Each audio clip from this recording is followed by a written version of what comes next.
probably right there. You give the puck a bit of XP again, a bit of farm here or there, but Venge for the most part can... Yep, and I gotta tweak my settings once more. That damn Coddle guy config file, man. He uses weird decel and acceleration. I can't get over it. Game 2. NaVi took game 1. Let's see if we can go to a game 3. And there are the shoutouts to Dulot again. Is that a joke towards Vilot? I'm not sure. We'll have to ask him what the deal with the Dulot is. What is Dulot? Hopefully it's not a swear word. So these players are professionals. Yeah. They would never do that. Never. So, NaVi, they will do the dual lanes as you mentioned. Van Score will head bottom on the Venge. It looks like Havost will be on the Jug. That puts Go Black on the Abaddon once more. Mid lane, Dendy will play the Magnus. And no surprise, Funnick heads off lane on the Clinks. Very predictable from NaVi. They will start with 3 heroes in the bottom, but I reckon Go Black will be moving around quite a bit. Yeah, he's got the TP scroll already. On the dire side, it will be Hellraisers, Artez on the Morphling up top. Over towards the mid lane, we are going to see the Disruptor of Solo going down towards the bottom room. Dread going to be on the Ancient Apparition. Mid lane is going to be Alpha Ninja on the Razor. And finally, in the off lane is going to be Gorietz playing the Puck. Yes, for the Hellraisers team. So what are you thinking draft-wise? Do you give an edge to either side here, Parker? I think NaVi have the slightly stronger draft. They've got a clearer game plan once more with the Magnus. Like they pick this Magnus early and make sure they have one hero that can benefit a bit from the Empower. It's not like, okay, we're not going all in with an Empower, Ember Spirit, or Faceless Void, and that's our only damage, but they get a hero that benefits from it, and like we saw last game, one team fight with a good Mag RP, you turn the game on that. And I think similarly, they've got strong lanes. Hellraisers don't really have a good, clear team fight plan. They don't have anyone kind of good and tanky for the front lines too much. Morphling's going to want to farm. It's like, who's creating space for the Morphling to farm this game? And I look around, I'm like, Puck's an offlaner. You can't rely on him to create space. Razor goes mid, but this hero is also kind of a carry that just wants to sit there and farm. So I feel in general NaVi have the better draft this game. Yeah, I feel like some of the success for HR kind of revolves around Funnick and keeping him down, just like last game. But Funnick on Clinks, if he gets that momentum, if he can manage to get an Orchid for like the 20-minute mark, 18-minute mark, they're going to have some trouble dealing with this. And you talked about rushing the Orchid to deal with the Morphling, and he could certainly get an Orchid before the Morphling has a Linken's in this kind of 2v2 matchup here. They will have the Disruptor in the jungle. He will double pull. This camp is not blocked at the moment, so very similar flavor to last game. Funnick and Go Black in a 2v3 situation with an Abaddon on their side. Yeah. The Clinks instead of the Weaver. And again, Funnick with the double ring of protection opener. Very similar. There's a bit more magic damage this time around with the AA Chilling Touch, but Disruptor does not shield Thunderstrike, so their magic damage output a bit lower than it could be potentially. So I guess Chilling Touch kind of makes up for it. This AA Disruptor, I feel like they can't really gank mid too easily. Like, if mid had an actual disable, you could go there, get a glimpse back, set up the stun, but it's a Razor AA Disruptor. It's not like you can easily kill a mag with this, so we saw Dendy was probably one of the big problem heroes to deal with, and yeah, I just feel like getting something which could actually gank him mid lane would have maybe gone a long way. Yeah, HR are just lacking in control in general. You've got Puck, Silence, and Coil. You've got the Raptor with this kind of unique control set. Cold Feet. I mean, that's about it in the way of stun. So, yeah, these team fights could be a little scary. Runes will get it quiet. Nothing really too game-changing there, and the dual lane will continue up top. Abaddon contests the rune, heads up top, still has the TP scroll. And that's the other thing. You can't really gank the mid lane because that's where Abaddon just TPs in, gets an easy counter gank with that Aphotic Shield. Doesn't actually get any kills off of it, but keeps Dendy alive. Yeah. Gorietz in the off lane. Struggling a little bit, getting zoned out pretty effectively by Van Score. Yeah. Is only level 2, and just one last hit to his name, while Havost racking up the last hits on point with the Morphling. So at least this laning phase a bit more even than it was last time around. Funnick with only one last hit so far. Yeah, this is, I think, a much better job of zoning out Funnick in the offlane especially. Clinks is a bit more, a lot less stable as far as offlane offlane versus tri-lane kind of setup here. You can skeleton walk in, but you can't use it to farm, which is where the Weaver really got a lot out of the offlane. He was using the Shikuchi not just to stay alive, but also to go in, get a bit of farm, and be very cost-effective with his harass and money. Yeah. Van Score, great positioning down here, just keeping Gorietz as far out of XP range as possible. He does manage to ding level 3, but I would still call that a success. Funnick, only 2 for now. Already Sentry Wards coming down from HR. They need dust though. They could have actually killed him. Like they zoned him to the secret shot, but then they have no sentries, no dust, no way. I mean, they've got their detection right here, but they're gonna lose vision. they can't actually get the glimpse on him. Yeah, that would have been a kill. I think if the kinetic field was just a little better placed, but Klink's a hard hero to trap inside of it without using the glimpse because he's just so damn fast. Yeah. I guess the one thing, the Abaddon just instantly gets rid of Dust, which is actually a kind of cool mechanic here. So they're going to be forced to spend a lot of money on sentries. Whips back on the Abaddon, though. Go Black, only level 2, stuck inside of the kinetic field. This could be your first blood or not. Denied from Go Black. Beautifully done. This is going to be the most annoying dual lane for Hellraisers. They are just not having fun. Lucky for the puck here. Did they have vision of that? Rune, yeah, okay, not so lucky. I guess maybe unlucky for Evost. Haste Rune that Gordietz walks right into. Evost thought that'd be a kill. He has the phase boots trying to chase him down, but the puck, knowing his limit, will be just fine. So for the supports, it's like, what do Hellraisers do? They can't kill top lane, they can't get mid. All they can really do is stack and pull a bit, but I feel that's where NaVi get more out of the lanes. They're running dual lanes, the Venge's kind of doing a pretty good job zoning the puck, can pull, can stack. It's a lot harder for the Hellraiser supports to kind of find a place in this game where they can be effective with their time. Yeah. Morphling, early ring of health picked up on his brown boot, so the beginning of the Lincolns undoubtedly nothing crazy about this Morphling build, but he won't be rushing a Midas, which is always an option. Big kinetic field up top. Funnick stands his ground for now. Funnick shield comes out and put his Sentry Ward down. Funnick will be okay. No, the Glimpse back. He's in big trouble. The Abaddon sustain is just too much. One more auto attack just can't bring him down. 15 HP, and the Bone Fletcher lives. Okay. Funnick, at this point, they may have stayed alive, but that still looks like a good exchange for Hellraisers. That secures Morphling to free farm. Klink should, in theory, I thought he was going to go back to heal, but it looks like he wants to at least stay in this lane as long as this creep wave. Okay, so Abaddon goes through all of his HP, miscoiling out Funnick to stay in lane, and then it looks like Go Black will go back to base to heal up. I think they'll do one more and then head back. Okay. Non-lethal damage. Or, oh, it is lethal. He just denied himself dirt. I like that decision from NaVi. Keep Funnick in the lane. He's behind on XP, behind on farm. He needs every kind of second he can in this lane. Even without much farm, he can still kind of make some plays happen on the map just with like a level 6 Death Pact to Big Creep, head mid or somewhere with an RP, and just level 3 Searing Arrows with a Death Pact Creep can maybe find a kill on someone like the Razor. So, Havost, he's got his phase boots, about 800 gold. Probably just a Mask of Madness around the corner. Oh, no, okay, so go for the Aquila first. But alright, suggesting maybe he's not going to go as heavy on the stats this game.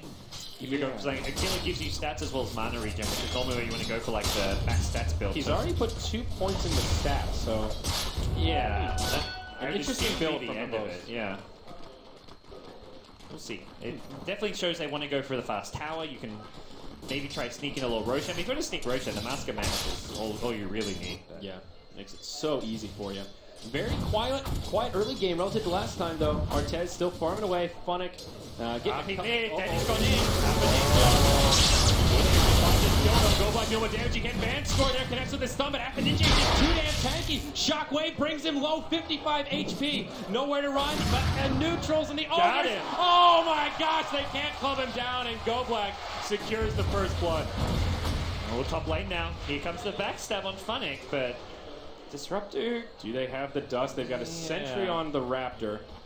Okay. Not going to work. Almost saw 2 denies back-to-back for that first blood. That was so close. If only those ogres just did a little more damage. The initially, before he got to the ogre, Godlike was about to get the kill, but then he kind of fogged him in those trees. Yeah. He was trying to wind up the miscoil already, but didn't succeed in doing so. But either way, Godlike is making the plays happen, keeping Funnick alive in the top lane, denying himself, now getting a first blood for himself. Really good start for the NaVi side. HR pinging out the top lane. They want to have a go on Funnick. There is a ward down already. Dread moving into position. And not going to find the glimpse. So great. Oh, he's going for the tower. He wants this. Solo dives it. Takes a lot of tower shots. That's a mistake. 3-2-2. Oh, my. That was way too bold. Now, Dread. He might feel the pain as well. Gets sunned up by the Venge. The Howl is there. Funnick playing into Searing Arrow 2. And the AA stays standing. I think it's safe to say Solo not on the same page as his teammates there. Yes. Now that's the stand-in syndrome a little bit. Havos down bottom actually has a go with the puck, but won't dive the tower as he orbs away. Dream Coil also available. Yeah. It's always hard. You're standing in for a team. it's not even so much pressure, but it's like you want to impress them in some ways. Yeah. You want to make plays happen. Be like, okay, I'm gonna stand in. They're not really expecting me to make plays. They're just expecting like a stable performance. But you're in this mentality where it's like, okay, I want to go big. And Solo, well, he tried, didn't succeed there. They want to go big onto Funnick again, but He is. vision. Funnick has created so much space. Not a single death. They bought at least 4. I think it's even been 6 sentries so far in this top lane that have not killed him once. Now Funnick just moves mid, perhaps for a go on the Razor. Scouts it out. Dandy has an RP. Ninja with good positioning. The RP gets pump faked. Yeah. Double damage also on Dandy. Very clear what's going on. Ninja's positioning in this mid lane has been fantastic. He spoke too soon here, partner. Aquatic shield. If you are forward, they still get the kill with the shockwave, but a lot of low health heroes. Solo with just not enough damage to turn anything around. Until then, like, he was being so good in game 1 as well, so just at the start of that game, when he walks up to him, he backs off. Never lets Cindy get an RP range, but a slight slip up there, and I think just knowing he had the disruptor behind him, I think that Magnus, even with the click Why did he walk into the river? He kind of went down here and then went, oh crap, they're coming for me, and had to go back up, and that's what gave Andy the opening. Not really sure Maybe what that movement was. misclick or something. Yeah. No rune was coming out. It was like at 8:30, so awkward movement, but NaVi starting to pull away a little bit here. About 2,000 gold, 500 experience in their favor. Not too shabby for 10 minutes in. Only 3-1, but a good start. Top lane now. Martez putting a lot of pressure onto the tower, and he will find it. NaVi already used the glyph, and that'll be a nice little chunk of gold going the way of the Morphling. Yeah, Morphling's getting a lot of farm. It does feel like the Havos is going to be able to do a whole lot more. Juggernaut as a hero is just not going to be a do-nothing hero like the Morphling. Morphling's going to want to farm, especially with the Lincoln's build. You can fight to a small extent, but once you get to like 15-minute stage where Havos is level 11, has level 2 Omnislash, Mask of Madness with Phase Boots and maybe a Yasha even then, suddenly NaVi can take Roshan, can take any fight they really want, and Morphling's like, well, I've maybe got a Lincoln's or an ulti op with my Perseverance, but he's not really offering much to his team. Yeah, that's sort of just that difference in peak, where Juggernaut will kind of hit his first peak way before the Morphling, and yeah, there's that recipe for the Mask of Madness sit back in the stash and will be delivered momentarily. Tower down bottom will go down. Gordietz comes in looking for perhaps a deny, but last hit goes the way of Havost, and it'll be an even tower for tower trade. Both position ones getting the last hit. Okay. NaVi now, really starting to pull ahead. But almost a 3,000 net worth lead. Hellraisers yet to... This one kill on the scoreboard is the deny, so they've not really done anything this game as far as their lineup's concerned. The tri lane, unable to get kills on the clinks, has really been the biggest disaster for them. They couldn't rotate mid, they couldn't keep the other lanes alive. The good thing is Gordietz on the puck, I feel, has done really well to get XP. He's level 8 on the puck.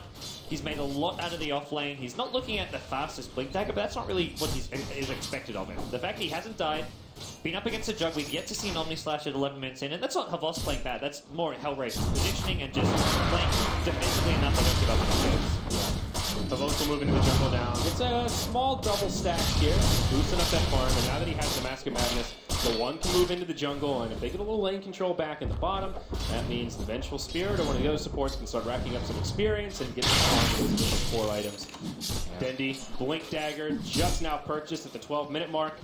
Standard timing there, and now NaVi has a few more initiation options. Yeah, I feel like NaVi can have a very clear plan from here. Like, find a decent pickoff or 2 with the Blink RP, go into the Roshan lane with like the Venge plus Juggernaut duo. They're going to have a medallion soon on the Vengeful Spirit, I imagine. Vengeful's already got the chainmail. Solo in trouble. Funnick initiates on him. It's going to be an easy pick for the Bone Fletcher. It's very clear game plan for NaVi. You are back on Ninja. Easy stun into tower range. The Razor should be going down here. Swap from Vanscore. Now Ninja tipping the bottle. Dendi with a shockwave secures the kill. HR just getting picked apart around the map. Now down bottom. Havos on to Gordius. He'll try to orb into the tree line. Havos, no way to close the gap. There is a TP scroll on the puck. Let's check it out. Quelling Blade. Ooh, needed 2. Oh, the healing ward could have given vision. That was surprisingly close. If he'd used that right away, not, I think it was something like an afterthought, like, oh, I can get some extra vision with this. Yeah, that's what it seemed like. So puck gets away. 1,400 gold. Not a big deal though. Yeah. It's still like free farm for Havos. Zone the puck out of the lane. Slow down his blink. Yasha on the way. Movement speed all around for Havost. Yeah, this level 11 too. That's the big level for the jug to hit. Yeah. How close is he here? Oh, wow, very close. Creeps.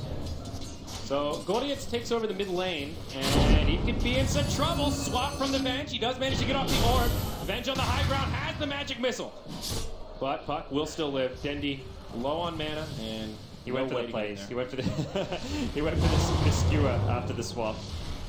If he'd maybe held that, but hey, it's just keep these Hellraisers line up on the back foot, keep them guessing, keep them like rotating to TP in to try save team. And if they're TPing in, even if they like save a puck or something, if they're not getting counter kills right now, Hellraisers are not accomplishing anything. They're still yet to get an actual kill. They're farming all right, but by no means on the same level that NaVi are right now. Well, things getting a little better for HRs in the top lane. Both of their supports about to hit level 6. Disruptor grabs his, and Dread will off this creep. So 2 big ultimates now in the mix for the Dire side, and in these skirmishes, that Ice Blast alone will make a big difference.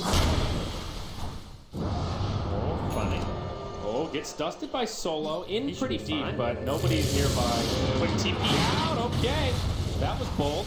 Now, Solo may be regretting his decisions. Yeah, fun pursue. He's going to wait for the skeleton walk to come back. He also has mana issues right now. Solo's just trying to bait this out. He's going to die. Oh my gosh, so close. Knowing his limits so well. Keeps Funnick around, and Blinks goes down. That was really close. Well played by Solo. Yeah, Funnick could have just outlasted the dash on for his skeleton, but he kind of baited in a little bit. At this point, his job is to create space. So I feel like a death like that isn't going to hurt NaVi too much. It opens up Roshan for simple taking from NaVi. Don't even need the medallion here. Just Havos and Dendi. With this damage output on Havos with Empower, once again we see Dendi go for this 2 skewer build. Already has 3 points in the Empower, just keeping the 1 value point on RP, and Havos' damage output is insane. 200 plus damage with the Empower. Yeah, absolutely. Now an able to be immortal. He's hungry for blood, thinking about an Omni Slash. There it is on that Ninja on the low ground. Gets an easy kill on the Razor, while the rest of his team keeps going. Busy Ice Blast comes in. Go Black will not shatter. At least not yet. Caught with the base here. Not going to keep it alive. Almost with the quick hitting. Now Dendi skewering in. He has an RP. He wants to punch it over there. Might not even need it. Uses it on the Solo Disruptor. Courier also gets picked off. In shambles right now. They will finish off the Aegis, but Havos coming right back up. It's an Aegis for 3 and a Courier. Yikes. That is painful stuff. NaVi just, again, using this Magnus to great effect and timing everything. Like, all their timings have just been on point here. Hellraisers are finding these fights come to them when they're just not ready for it.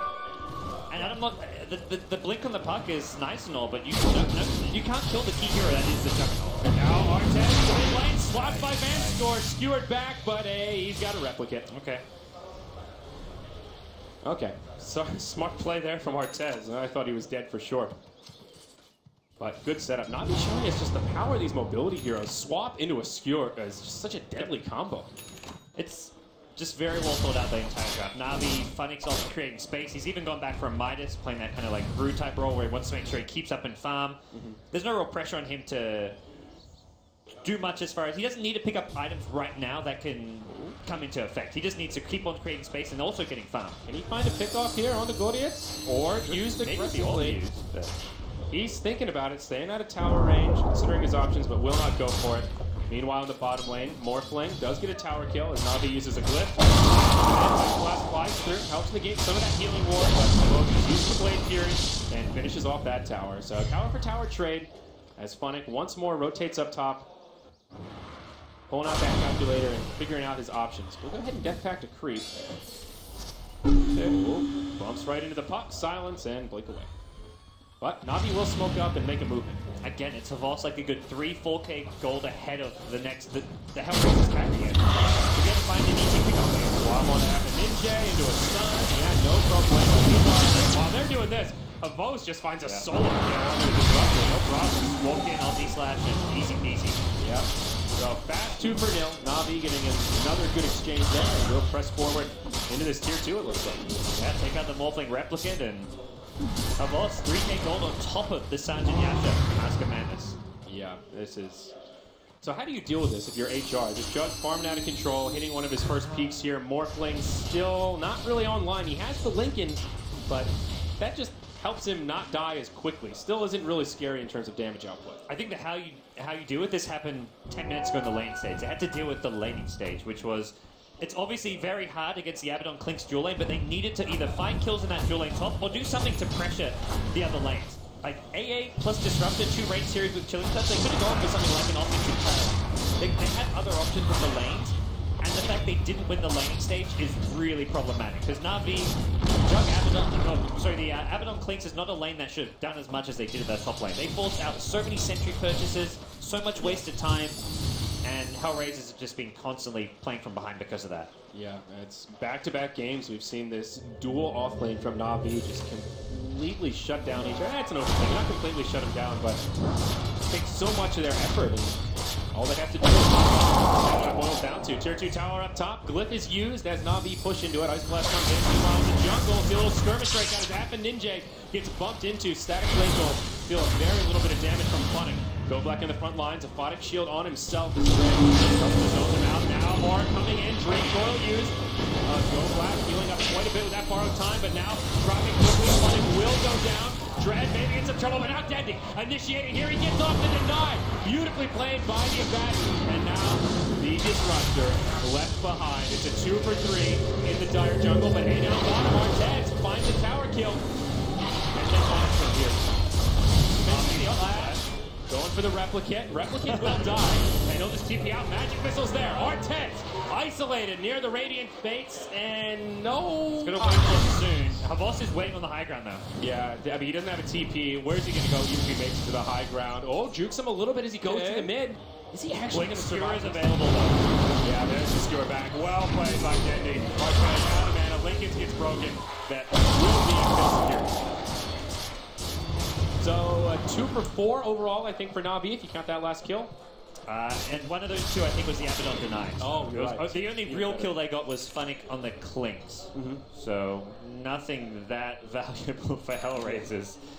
And now a BKB comes out for Dendy following the success. And the boss too. They've got BKBs all over the place. Funnick's going for one as well, I think, on the Clinks. And all the damage right now from Hellraisers is nuke damage. Razors just got drums, Morphlings, got a Lincolns. And at this point you're thinking, you want to go E-Blade against like the physical damage of a Clinks and Jug, but at some point it's like, well, E-Blade damage is going to be negated by BKBs now, so it's a tough game for Hellraisers. Yeah. Speaking of the Hellraisers, they smoke up in their jungle with everyone except Artez, who will TP to the tier 2 mid. Van score glimpsed that, and not really into a great position for them to set up a gank, and that will be another failed smoke. It's kind of awkward. Wow. All right, well, Gordietz picks up an invisibility rune in the bottle. Smoke soon to expire. They will still move around the Radiant jungle. HR in desperation mode here. Really need to find a kill with this. Goblet, level 11, has full stuff. There's no killing here. Yeah. Very mobile, rather tanky. And they're going to go for it. Silence comes out. And okay. Borrowed time gets proc, but still. Not the ulti Goblet was hoping for, but Red, meanwhile, initiated on by the Clinks, and a few more searing arrows will do it. The wand comes in, keeps him alive. Funnick secures the kill. Now, Coil from Gordietz wants this kill, but can he actually find it today? The follow Dennis, BKBs, pocket plenty. As NaVi coming in, they'll lose their place, but RP on F and Ninja, even an Omni Slash to boot. It's a 1 for 3. Gordietz lives only because of the invisibility rune in the bottle, and NaVi are lacking on detection. Yep, NaVi just good fight after good fight. Gorik can do what he can to get some scouting information here, but it's not going to amount to much. Caval's pushing bottom, they'll send other heroes to push mid. And this is looking like a Hellraisers team who could be suffering a very fast early defeat here. We had a 2-0 quick win for Empire over Fire, and possibly looking like another fast 2-0 here in our second series. Yeah, we're up to 14,000 gold and experience in the lead for NaVi. Even though the position 1s are farming pretty evenly. I saw that 5 as a 0. Never mind. The most is up by about 50%. Oh, yeah. I saw that as 10K for some reason. I was like, oh, okay, that's surprising, but yeah, NaVi just... It's ugly. That net worth is very, very ugly. Morphling is the one saving grace for HR, and he still is just not finding the item progression he needs. 2,500 gold up. Does he even go for the E-Blade here? You mentioned the BKBs earlier. Do you just abandon and go for something else at this point? Like just straight into Manta? Yeah, I'm trying to think what the something else would be. Manta, maybe a Skadi. Up a little bit. There's no Orchid on the I think Clinks, it may so still be an E-Blade, even against the BKBs. You just have to go for an E-Blade at the start, try to force out a BKB or get it before. Oh, mid lane, Omni Slash gets a double kill on the That Razor and Disruptor. The RNG on that power damage. Holy shit, that is sick. Oh my gosh, that was just disgusting. Just like cleaving through with the extra mini attacks and just doing all kinds of mayhem, man. Oh my gosh. Even creeps nearby almost say, no, I'm just going to roll the dice, and he did not crap out that time around. You heal for now, but hey, it'll wear off, and then you've still got the healing wall to fall back on. Easy T3 tower. Morphling just getting what farm he can elsewhere on the map. Desolator. Definitely not BKB saying, let's get some extra siege. Yep. Gordietz gets scouted out. Hevos just goes right towards the high ground. Morphling trying to split push in the bottom best he can. And HR will repel NaVi, at least for now. Gordietz working on an Aghanim's point booster picked up on the puck with all the BKBs. I think it makes some sense here. Smoke from NaVi. They're going to bump right into the puck. That does break their smoke. His blink is down. Orb away, but this puck is in a lot of trouble. Oh, does jaunt anymore, but it doesn't matter. Denny's there with the blink, brings it down. That damage from Hevos. It is disgusting. He's going to get an Aegis now and pick up some crazy big item. Maybe the Missile Blade. The Vengeance Aura. His output right now is disgusting. He doesn't even have damage items. Mask and Madness BKB. He's not even going for another. He's going for Skyding, which isn't damage. At this point, he's like, I do 6 damage just from Empower. If I just get items to stay alive. Oh, that's a courier kill. Eagle Song. Oh my! He is going E-Blade, it looks like, and that was his Eagle Song. He needs another 1300 anyway, so it's only going to slow down the E-Blade by like a minute maybe. But I think high ground push is coming now. Somebody rebound my courier hotkey here, Godz. Yeah, Mr. Cuddle guy. Son of a bitch. A great game for a fight with all this new which HR has. So use the glyph and the awkward time does not keep the tier 3 series. It just keeps getting worse for the Hellraisers. First trying to split push as best he can. Mid lane of Barracks will certainly go down. And NaVi get more off this. Tier 2 towers. So that's the saving grace. One lane of Barracks for now. NaVi backing on up. They will get back to their base. Artez can't even really put that much pressure on. He shoved some creeps in, but the tower doesn't even take any damage. Well, things starting to look very grim for the Hellraisers team. Pipe now complete on a support hero of all things. And the Scotty complete on Hevos. 2,700 HP on this jug at 25 minutes. I'm sorry, Andrew, but it's all over. that lady is singing right now, man, and we're all going dead. She's entered the final act here. Artez is not going to... At the end of the day, they don't care about killing Artez. He's just a non-issue right now. He could have his E-Blade complete. He could have his E-Blade complete. He could be 18k network with Hevos right now, and I don't think it would make much difference. Yeah, give him an E-Blade, give him a Scotty. I do really like the Desolator pickup from Funnick, though. The Orchid could have worked well here, but is opting for an item that'll let them cut through these pretty low armor heroes. Puck with 4, Disruptor with 7 right now. These heroes are very susceptible. Even Razor, only 7 armor. Now Hevos is going to do even more damage, and of course it allows NaVi to just splash push those towers that much more effectively. He just still with a good duration left, so it seems they want to go high ground with it. Yeah. Again, Artez at the bottom lane going to be a bit pesky, but they can potentially take this top lane and then TP back in time. It's not like he can push that fast. Even if they wanted to go for a quote-unquote trade, NaVi can cripple this top lane of Barracks before he can do too much damage. No glyph available for the Dire. NaVi do have one. That alone is a big advantage for the Radiant. Moving to tier 3 and NaVi take out the tier 3 tower in the top lane. He gets the tier 3 down to about half health. Still not even close to winning this race. Artez is also taking a little bit of damage from the tier 3. Gets down to like the 3rd HP. Oh my. Yeah, this Morphling in an awkward position here. Even another huge RP! Oh my gosh, HR gets blown up! Wow. Well, nice knowing you, HR. Oh my. Dendi with the explosion to secure the win. Tier 4 is going to fall, and well, HR will stay until the bitter end, but that's going to be all she wrote. The BKBs, the Pipe, the Aegis on another hero, there's just so much to stay. Here comes their E-Blade, but they gets off one shotgun before the game ends. That's a mild victory there. He's going to save it. Oh, he's not going to save it. Oh, no. Oh, Artez just getting shot down by the Juggernaut. He let Reps get out. Okay, there it is. GG, Artez is calling. NaVi looking fierce in this second best-of-3 series of Starladder season 11 winning part. They look happy. This definitely shows NaVi from confidence, showing up the Starladder, and are looking to get a title, because they have not won a big tournament in a long time, and this would be a nice stepping stone with some of the big events coming up after Starladder as well. Not just to mention winning another Starladder would be huge for this Navi. They just need the kind of confidence boost right now more than anything, I feel. Yeah, absolutely. 2 players on the side of HR and the negatives of fantasy points. 0.7 is our panel.